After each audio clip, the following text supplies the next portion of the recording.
వ్యతిరేకంగా నిరసనలు చేస్తూ బంగ్లాదేశ్ అట్టుడికిపోతోంది. హిందువులపైన దాడికి తెగబడుతోంది. రాజధాని ఢాకాలో హిందువులకు సంబంధించిన వారిపైన నడి రోడ్డు పైన చెట్టుకు వేలాడదీసి నిప్పంటిస్తున్నారు. దీపు చంద్రదాస్ అనేటువంటి ఒక హిందూ కార్మికుడికి నడి రోడ్డు పైన ఒక చెట్టుకి మెడకి తాడుగట్టి వేలాడదీసి నిప్పంటించే సంఘటన ఇప్పుడు బంగ్లాదేశ్లో హాట్ టాపిక్గా మారింది. అదొకటే కాదు, భారత్కు వ్యతిరేకంగా రోడ్డెక్కి నిరసనలు చేస్తున్నారు కొన్ని వేలాది మంది యువకులు. అయితే ఈ నిరసనలో షరీఫ్ ఉస్మాన్ హాదీ అనేటువంటి ఓ ఉద్యమకారుడు, వాడెవడు ఉద్యమం చేశాడంటే అవామీ లీగ్ షేక్ హసీనా పార్టీకి వ్యతిరేకంగా ఢాకాలోని సెంట్రల్ యూనివర్సిటీలో చదువుకున్నటువంటి, ఇక్కడ ఫోటోలో కనిపించినటువంటి షరీఫ్ ఉస్మాన్ హాదీ అదే యూనివర్సిటీలో చదువుకొని ఇప్పుడు అదే యూనివర్సిటీలో ప్రొఫెసర్గా పనిచేస్తున్నాడంట. అవామీ లీగ్ అప్పుడున్నటువంటి సమయంలో షేక్ హసీనా ప్రధానిగా ఉన్న సిచ్యువేషన్లో ఆ ఉద్యమకారులందరికీ కూడా ఒక నాయకత్వం వహించి నాయకుడిగా, ఆ తర్వాత ఆ ఉద్యమాన్ని లీడ్ చేసేటువంటి వ్యక్తిగా కూడా వ్యవహరించాడట. ఇప్పుడు ఈయనని ఎవరో తెలియదు, కానీ ఓ నలుగురు నడి రోడ్డు పైన ఆయన నినాదాలు చేస్తూ ఉద్యమిస్తున్న సమయంలో గన్తో ఫైర్ చేసి అక్కడి నుంచి పరారైపోయారు. అయితే గన్తో ఫైర్ చేసి పరారైపోయిన సంఘటనలో 6 రోజుల పాటుగా చికిత్స పొందుతూ బంగ్లాదేశ్లోనే కాదు సింగపూర్కి సైతం తరలించి చికిత్స అందించింది అక్కడి తాత్కాలిక ప్రభుత్వం, యుఎస్ ప్రభుత్వం. అయితే ఆయన మరణించాడు. ఆ మరణం తర్వాత ఇప్పుడు అక్కడ నిరసనకారుల వాదన ఏంటంటే ఇతన్ని చంపిన వ్యక్తులు భారతీయులే, అతన్ని చంపి భారతదేశానికి పారిపోయారన్నటువంటి మాటని ఆ నిరసనకారులు చెప్తున్నారు. ఇదొకటే కాదు, ఇంకా అక్కడ బంగ్లాదేశ్ వ్యవస్థాపకుడు అంటే బంగ్లాదేశ్ వేర్పాటువాదానికి సపోర్ట్ చేసి ఉద్యమించినటువంటి షేక్ ముజిబుర్ రెహమాన్ అనేటువంటి ఒక వ్యక్తి నివాసంపై కూడా అల్లరి మూకలు పిచ్చిగా దాడి చేస్తున్నారు. ఇష్టం వచ్చినట్టుగా అక్కడ తెగబడుతున్నారు, రాళ్ళు రువ్వుతున్నారు, కోడిగుడ్లు విసురుతున్నారు, కర్రతో దాడి చేస్తున్నారు. ఆ ఉద్యమం చూస్తుంటే ఉద్యమమా వీళ్ళందరికీ పిచ్చుకుక్క వెరుకుక్క గరిచిందన్నట్టుగా కనిపిస్తోంది. బంగ్లాదేశ్ మీడియా కార్యాలయంపై కూడా నిప్పు పెట్టారు. ది డైలీ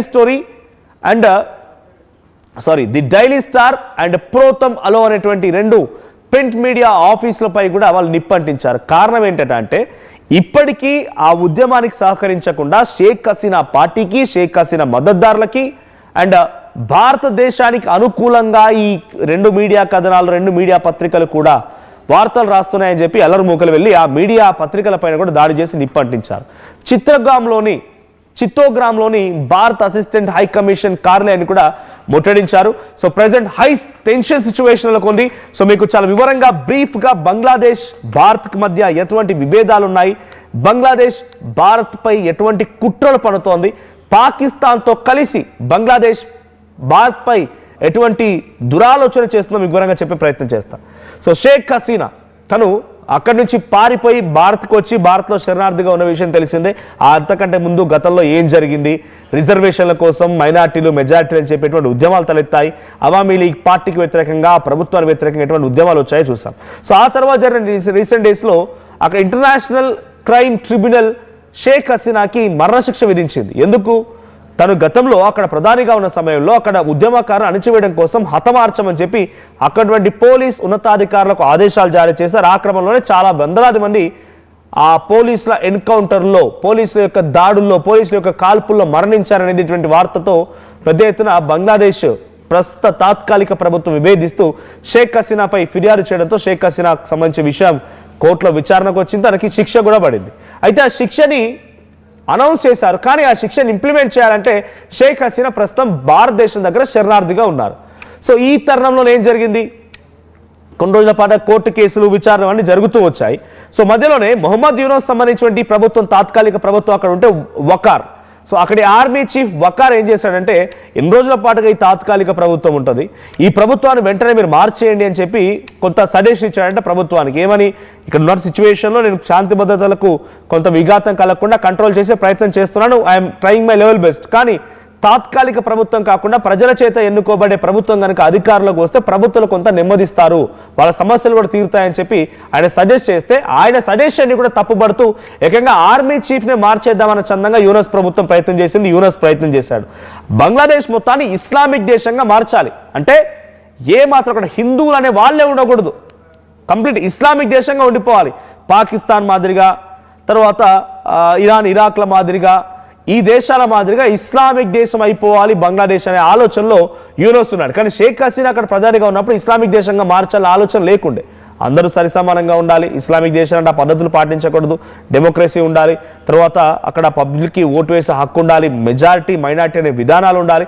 ఇవన్నీ విషయాలపైన తను మాట్లాడుతూ భారతదేశంతో కొంత సత్సంబంధాలు కొనసాగించింది. కానీ ఎప్పుడైతే షేక్ హసీనాని భారతదేశానికి అంటే బంగ్లాదేశ్ నుంచి తరిమి కొట్టారో, తను వచ్చి భారతదేశం దగ్గర శరణార్థిగా ఉండిపోయిందో, పాకిస్తాన్తో జతగట్టాడు ఈ విధవ.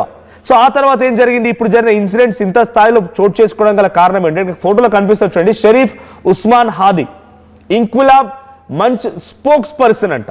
ఇంక్విలాబ్ మంచ్ అంటే అక్కడ ఉద్యమానికి సంబంధించి ఉద్యమాన్ని ముందు తీసుకునేటువంటి ఒక నాయకత్వం, ఒక నాయకుడు. అవామీ లీగ్ పార్టీ షేక్ హసీనాకు సంబంధించిన పార్టీ అక్కడ ప్రభుత్వంలో అధికారంలో కొనసాగుతున్నప్పుడు అప్పుడు తనకు వ్యతిరేకంగా ఉద్యమాలు జరిగితే ఆ ఉద్యమాన్ని ముందు తీసుకెళ్ళింది ఈయననే. సో గతంలో యూనివర్సిటీలో విద్యార్థిగా ఉండేవాడు, ఆ తర్వాత అక్కడ ప్రొఫెసర్గా ఉండిపోయాడు. సో ఇప్పుడు 2 రోజుల క్రితం నుంచి మళ్ళీ ఉద్యమాలు జరుగుతున్నాయి. దేనికి? భారతదేశానికి వ్యతిరేకంగా ఉద్యమాలు. షేక్ హసీనాకి శిక్ష అనౌన్స్ అయింది, ఆ శిక్షను మేము ఇంప్లిమెంట్ చేయాలనుకుంటున్నాం. వెంటనే షేక్ హసీనాని భారతదేశం నుంచి పంపించేయండి, బంగ్లాదేశ్కి పంపించేయండి అని చెప్పిన రకంగా అక్కడ ఒక నినాదాలు కొనసాగుతున్నాయి. భారతదేశ వ్యతిరేక నినాదాలు, భారతదేశానికి సంబంధించి కుట్రలు కుయుక్తులు పన్నే విధంగా, దాడులకు సైతం తెరలేపే విధంగా దురాలోచనతో వాళ్ళు చేస్తూ ఉన్నారు. సో భారతదేశం అంటే డెఫినెట్గా ఇక్కడ హిందూస్ మెజారిటీగా ఉంటారు, ఇతర రిలీజియస్ ఏవైనా కూడా మైనార్టీలో ఉంటుంటాయి. సో వాళ్ళ టార్గెట్ ఏంటి? అక్కడ హిందువులను టార్గెట్ చేస్తూ నడి రోడ్డు పైన దీపు చంద్రదాస్ అనేటువంటి వ్యక్తిని హతమార్చినప్పుడు అర్థమవుతోంది వాళ్ళు ఎంత దురాలోచనతో, ఎంత దుర్మార్గంగా ప్రయత్నిస్తున్నారు బంగ్లాదేశ్ సంబంధించినటువంటి అల్లరి మూకలు లేకపోతే ఉద్యమకారులు అనేది. వాళ్ళు ఉద్యమకారులు కాదు, వాళ్ళు ఏదో ఉద్యమిస్తోంది అక్కడ దేశానికి ఏదో ఆర్థిక స్థితిగతులు బాగుపడతాయని, అక్కడ అభివృద్ధి జరుగుతుందని కాదు. యూనస్ అనేటువంటి ఈ దుర్మార్గమైనటువంటి అక్కడి తాత్కాలిక ప్రధాని గారు చేస్తున్నటువంటి కుట్రలు ఇవన్నీ కూడా. ఫిబ్రవరిలో ఎన్నికలు ఉన్నాయి బంగ్లాదేశ్లో. ఆల్రెడీ ఎన్నికల కమిషన్ నోటిఫికేషన్ విడుదల చేసింది. డిసెంబర్ 29 కల్లా నామినేషన్లు పడాలి. అవామీ లీగ్ పార్టీని అక్కడ రాజ్యాంగబద్ధంగా ఆ పార్టీని బ్యాన్ చేశారు. ఏమని? ఇదొక దుర్మార్గమైన పార్టీ, ఈ పార్టీ గతంలో అధికారంలో ఉన్నప్పుడు ఇది కుట్రలు చేసింది కాబట్టి ఇప్పుడు ఎన్నికల్లో పోటీ చేయడానికి అవకాశం లేదన్నట్టుగా ఆ పార్టీని బ్యాన్ చేశారు. ఇక్కడ పోటీలో ఉందల్లా ఇటు యూనస్ సంబంధించినటువంటి ఒక పార్టీ, ఆ తర్వాత ఇప్పుడు ప్రజెంట్ అక్కడ అధికారం కోసం కొత్తగా ఏర్పడినటువంటి పార్టీ మరోటి. సో ఈ సిచ్యువేషన్లో 3 పార్టీలు పోటీ పడుతున్నాయి. సో దాంట్లో బంగ్లాదేశ్ నేషనలిస్ట్ పార్టీ, యూనస్ సంబంధించినటువంటి పార్టీ, తర్వాత జమాత్ ఏ ఇస్లాం ఇది ఒక పార్టీ, ఆ తర్వాత నేషనల్ సిటిజన్ పార్టీ, 3 పార్టీలు పోటీ పడుతున్నాయి.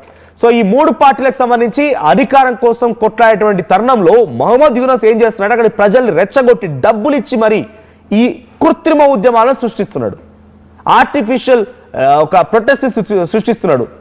బంగ్లాదేశ్లో లోపల జరిగినటువంటి రాజకీయం కంటే కూడా వేరే దేశాలపైన మనం నెపంగా నెట్టగలిగితే ఇక్కడ మనం ఈజీగా గెలవచ్చు. ఈ దేశాన్ని కాపాడడం కోసం ఒక్కనే ఉన్నారన్నట్టుగా ప్రజల ఇంటెన్షన్ బలంగా పోవాలి. అందుకే ఈ కుట్ల యత్నాలు, ఈ పిచ్చి ప్రయత్నాలు, ఈ ప్రేలాపనలు కూడా.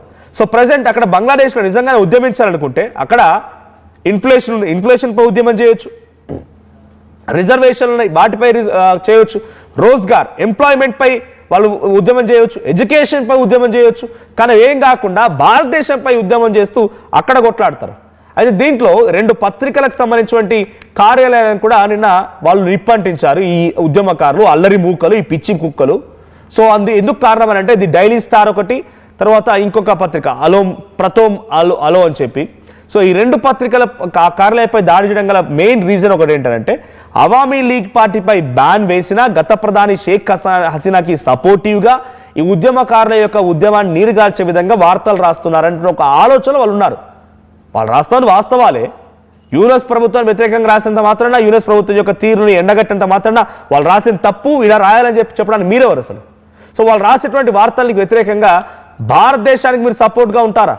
భారతదేశానికి మీరు సపోర్ట్గా ఉంటారని చెప్పి భారతదేశానికి సపోర్ట్గా ఉంటారనేటువంటి ఈ కారణం ఒకటి దొరకబట్టుకొని ఆ కార్యాలయాల యొక్క భవనాలకి నిప్పంటిస్తే 30 మంది జర్నలిస్టులు లోపల వారంతా కూడా చాలా తీవ్రంగా గాయాలైపోయి హుటాహుటిన ఆసుపత్రి తరలించారు.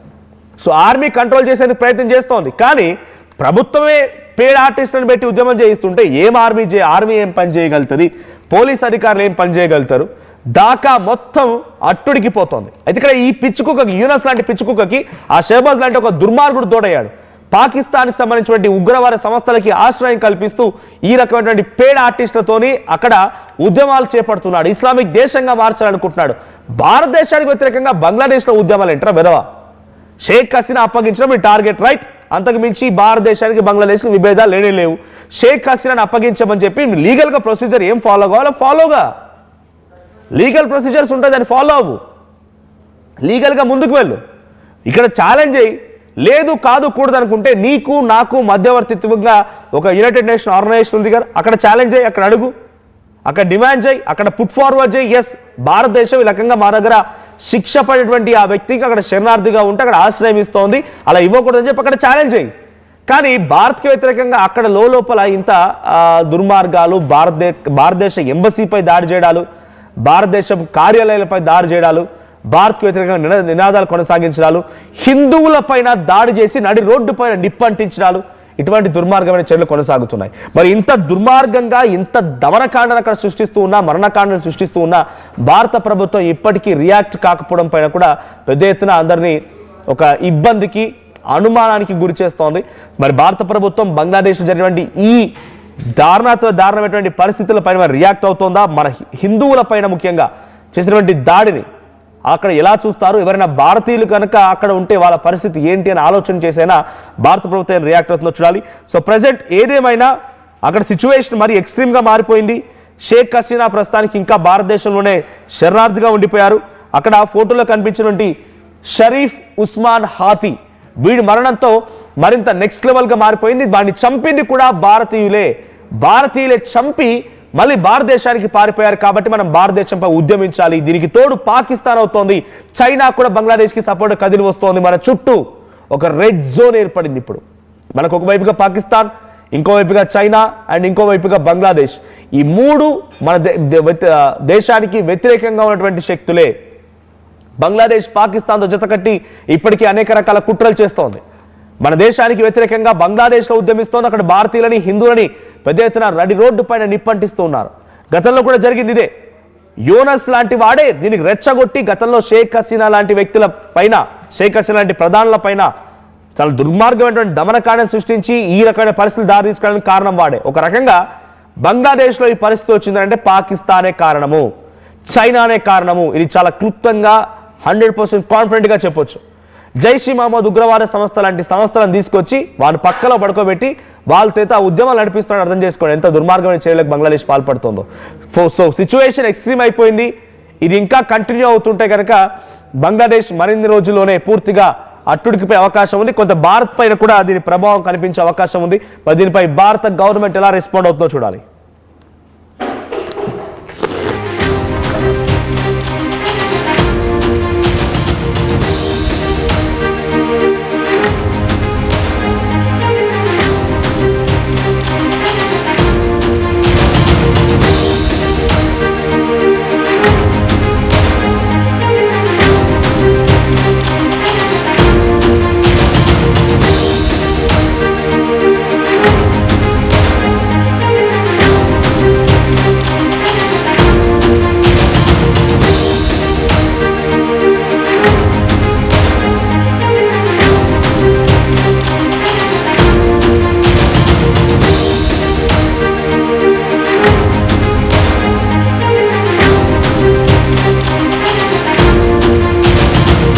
షాద్నగర్ వైపు ఉన్న స్వర్గసీమ వెంచర్ లో ప్లాట్ల పండగ వచ్చింది. నూతన వెంచర్ అమేయ రూపంలో అప్రూవ్డ్ ప్లాట్లు, రిసార్ట్ ఫెసిలిటీ, రీజనబుల్ ప్రైస్.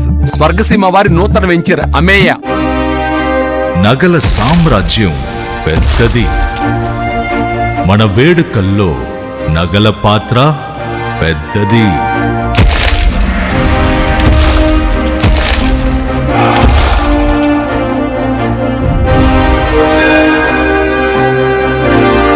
నగల్లో మన సంప్రదాయం అది పెద్దది.